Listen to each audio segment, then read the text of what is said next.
of a man was discovered in a shack. The cause of death is alleged to be the abuse of illegal drugs.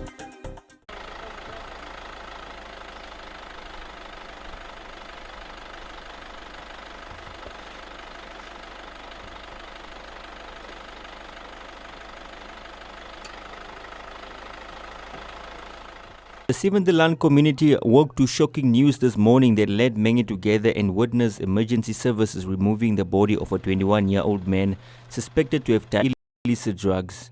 The parents were at the scene where the mother broke down in tears, while the father said such incidents should unite communities in finding solutions to the social evil of substance abuse. The community has to stand together to help each other. Look, when a life is lost, it's never coming back. How does the next person feel that used to do this? We have to stand together. I would not be able to tell you the cause, but the people are saying it's the drugs that are made in the location, and it's those drugs that are killing people. This has to be stopped. Something has to be done. This can't end here, and I won't leave this story. According to neighbors, the deceased was a kind individual that has been renting the shack for 3 years. They also say leading up to his death, there were no signs of abnormal behavior. He wasn't my child, and I only knew him from the streets since 2017. He was a very respectful boy. Last year, the father came to visit him here, and the boy noticed that he was under the influence. The father damaged the gate of the landlord, and the boy was almost told to leave. I felt really bad that he almost had to leave, but because he had good manners, the landlord decided to let him stay. He always greeted me and asked how I was doing, but I don't know what went wrong. This morning, I just found out of his passing. The law enforcement at the scene was unable to confirm whether the deceased did succumb to drugs or the type of drug involved.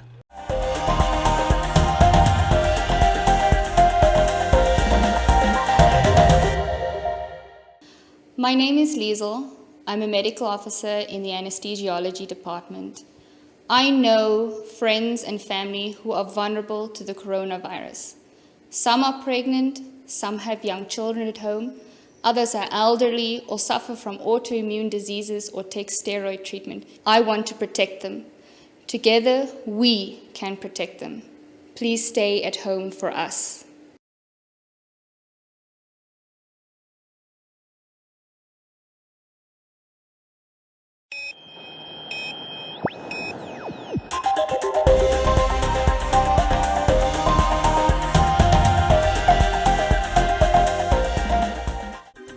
Residents of the Moses Garweb constituency queued up in the early morning hours at the councillor's office to receive food hampers donated to them by SWAPO and the Namibian Muslim community.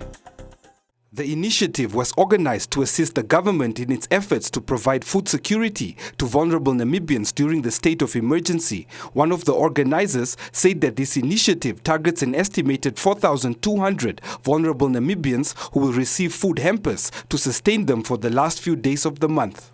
Today is probably the end of the first phase. We've done four deliveries of food hampers.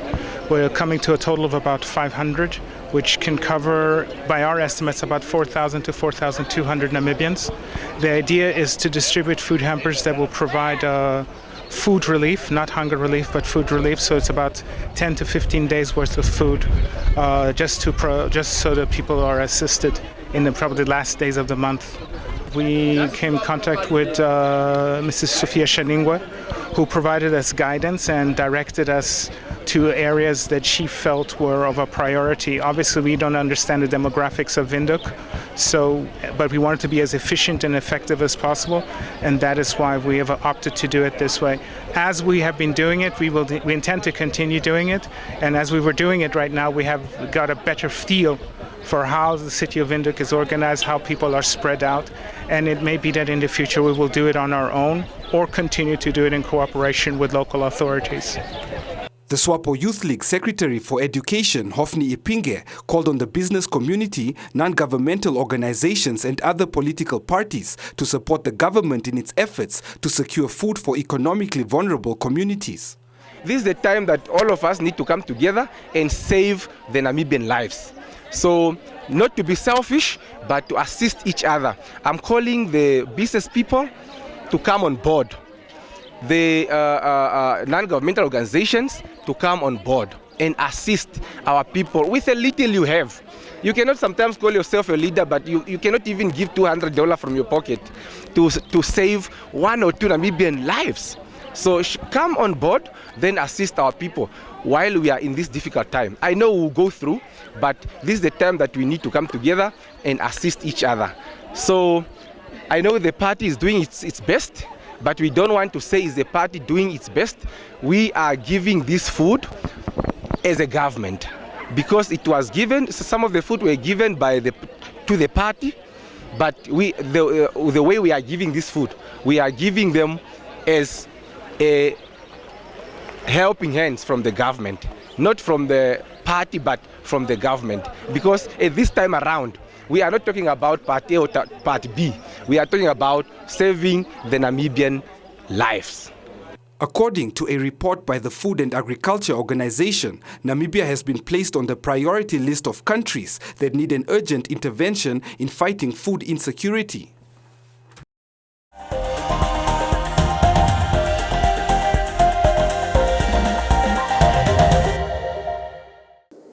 Good afternoon. My name is Sukunand Roma, and I'm a medical intern at the Katutura State Hospital. We, as individuals, you and I, have the opportunity to take control and fight this by staying home, by staying safe, and by staying informed.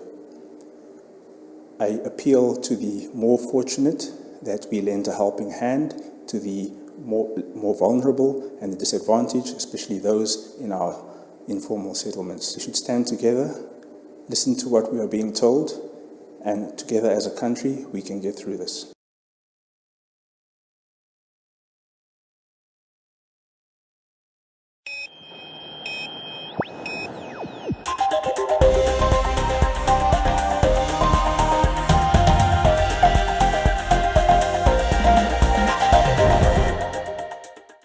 Due to the lack of sufficient mask suppliers and the restrictions of the Republic of South Africa on mask exports, the Ministry of Industrialization and Trade and SME Development has identified local and capable SME manufacturing companies to produce and supply the much-needed masks in the country. Local manufacturing companies were identified around the country to produce masks, who in turn will receive a donation of textiles which has been stored by the ministry. We are aware that as at now, many of the materials that we are using are received from abroad. However, we made assessment and we realized we have capacity within the country. We had materials that we have been storing here at our facility, right here at the premises of NIDA where we are this morning.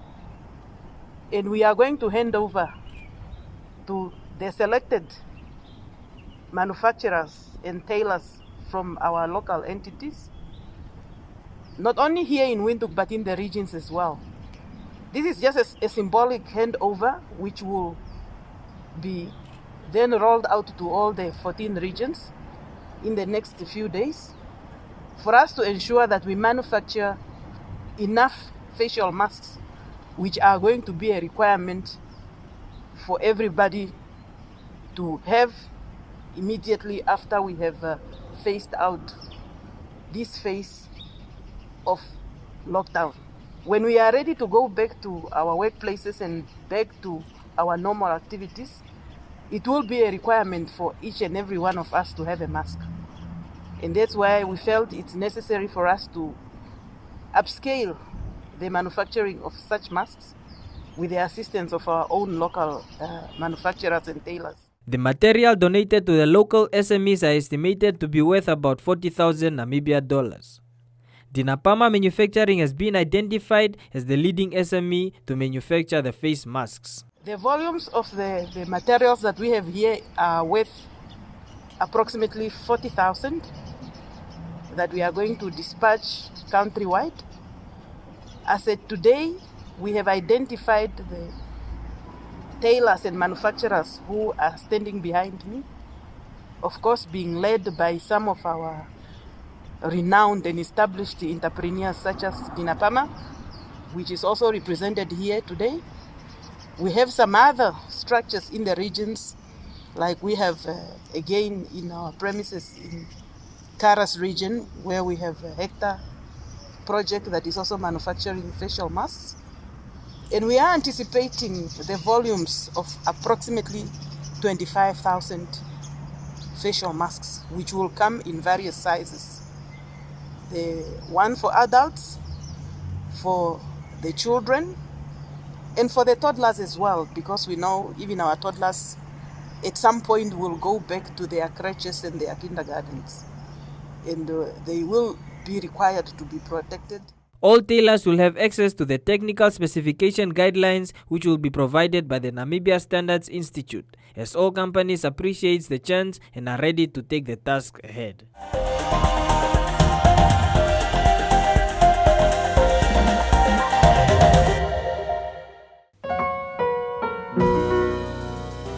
You seem to be running a temperature, doctor.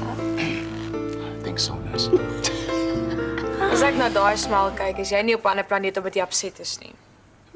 Nie 'n planeet nie. Cloud 9. Beste aand van my lewe. Dis nie reg om met meisies se harte te mors nie. Veral nie iemand soos Nozi doen. Rekoshebi. Unkatso motseleng fela. Ritlabada. Angeke bemnandi. Pasop. Justin is a criminal. He's the lowest kind of scum. I wouldn't let him near my dogs, let alone children. Leslie het jou help vlug. Daar's fout met jou ore. Ek weet nie eers wie Leslie is nie. En as jy hier wil oorleef, onthou dit. Wil jy my op daai selle lys sit? Gee jy enigstens om vir my? Natuurlik gee ek vir jou om. Dis hoekom ek hier is. Stop dan hierdie speletjie en bly weg van Leslie af. Sy het gewen, Chris. Aanvaar dit net. Los mekaar uit! Nou! Willem! Los! Willem! Hou op! Stop it!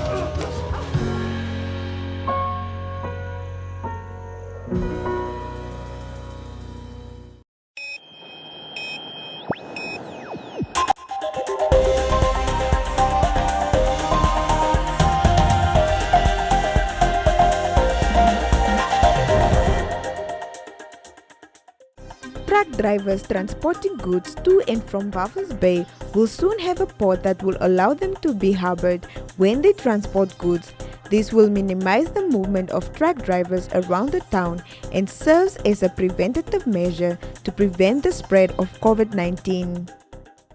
The municipality of Walvis Bay has realized that there is a need for a truck port at the town where the drivers can be provided with the necessities that will ensure that they do not have to move around during the COVID-19 lockdown period. The municipality, in collaboration with the Namibian Ports Authority, Walvis Bay Corridor Group, and a number of private sector entities, decided to help in various ways, including the provision of a piece of land that will serve as a port. The Walvis Bay Corridor Group, they will put up a mobile clinic which will obviously be used for screening the drivers as they come in to make sure that we are on the safe side. NAMPORT will then make sure that we have supply of the necessities to the drivers. They will engage SMEs who are available with the necessary facilities to make sure that the drivers do not run out of food, etc., etc. And from our side as municipality, we'll be responsible for sanitation, meaning that we'll put up skips or refuse drums, and then we'll do daily removal of refuse or as and when required. And we'll also make provision for water connections in order to ensure that hygiene is maintained at all times. A 6-hectare piece of land near the suburb of Naravel will be available for trucks that are entering Namibian borders, as well as Namibian-owned trucks that do not have a place to park while offloading goods. The modus operandi will then be that all incoming trucks will then be confined to that area. And the intention is, as I've mentioned, that the drivers will be screened and those that do not have facilities will be confined to that area. And once their consignments are ready at the port, then they will be allowed to leave the area. They will pick up their consignments and then they will be directed then to leave the area of Wolfish Bay in a very controlled manner. Haingura further said that the truck port will also put the community at ease, as many have been concerned about the movement of the truck drivers. The Namibian police will also assist by providing security to make sure that the drivers are safe and adhering to the lockdown rules.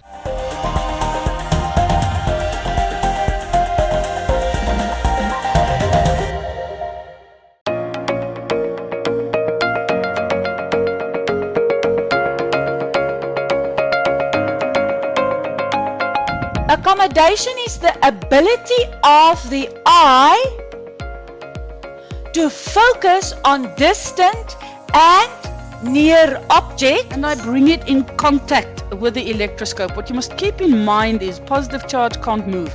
It is the negative charge that moves. The first one, EF, is then going to be 0 minus -2 over 4 minus -4. Look at my signs. If you go wrong there, if you don't substitute in brackets, you're definitely going to get wrong answers.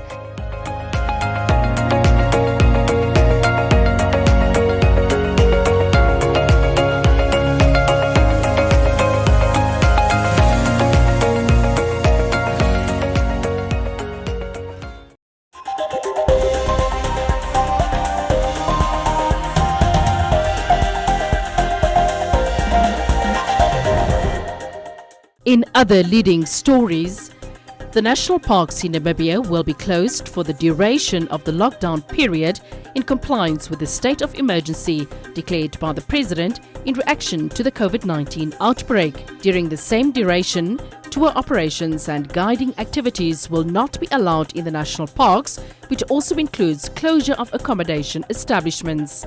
Accommodation establishments in national parks may remain open if they have stranded visitors, provided the guests remain at such an establishment without movement for the period of the lockdown. The public should note that anti-poaching activities will continue unhindered to protect the natural resources of the country. Those intending to take chances in this regard are therefore warned that the Ministry of Environment, Tourism and Forestry, together with the law enforcement agencies, will be on full alert and ready to deal with any illegal activities within national parks. Furthermore, the Ministry will continue to attend to reports of human-wildlife conflict incidences during the lockdown period. In addition, consideration and processing of new and pending applications for environmental clearance certificates, permits and licenses, as well as farm inspections by the Ministry during the period of the lockdown will be suspended. The Ministry believes that the directives are necessary in an effort to deal with and stop the further spread of COVID-19. This also reduces the risk to our national parks, staff members, visitors and to those that work in accommodation establishments within the park. The Ministry will continue to use more of this time to conduct park management duties such as upgrading and maintenance of infrastructure like roads, fences, ablution facilities and water holes. Welcome to Comments Corner, your daily dose of comments from the hottest social media pages. The Ministry of Finance has announced that it has received over 570,000 applications for the emergency income grant, with 234,000 approved since the process commenced a week ago. It also said that it is aware of concerns by those rejected, stating that it is working on the modalities to ensure that no qualifying recipients is left out. Kubifo asked, why does the Ministry of Finance not deactivate the accounts when the person stops paying?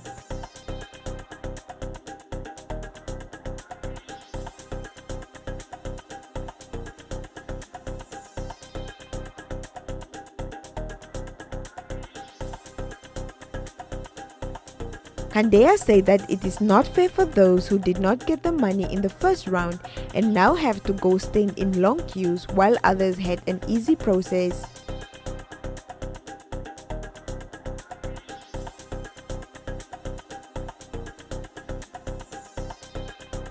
Jennifer said she strongly believes government butted the issue.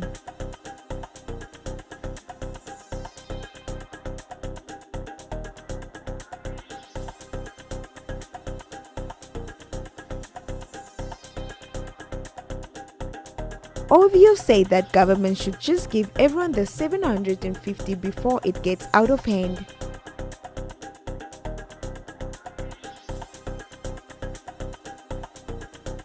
Karrebog said avoid gatherings, they should just pay all those who were rejected and deal with them after lockdown.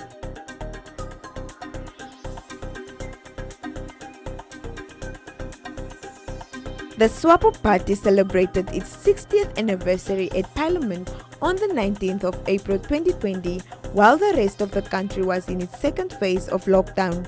The AR movement has criticized the party while opposition parties have opened cases against the ruling party.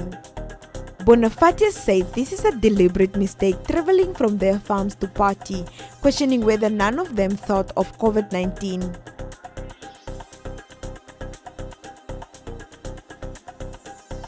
Otili said when the police find you selling alcohol or having a party of more than 10 people, all they do is arrest them. It is never regarded as a mistake.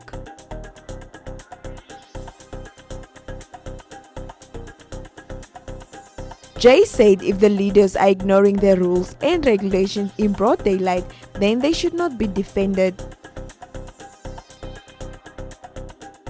Elago said the leaders must undergo the same punishment.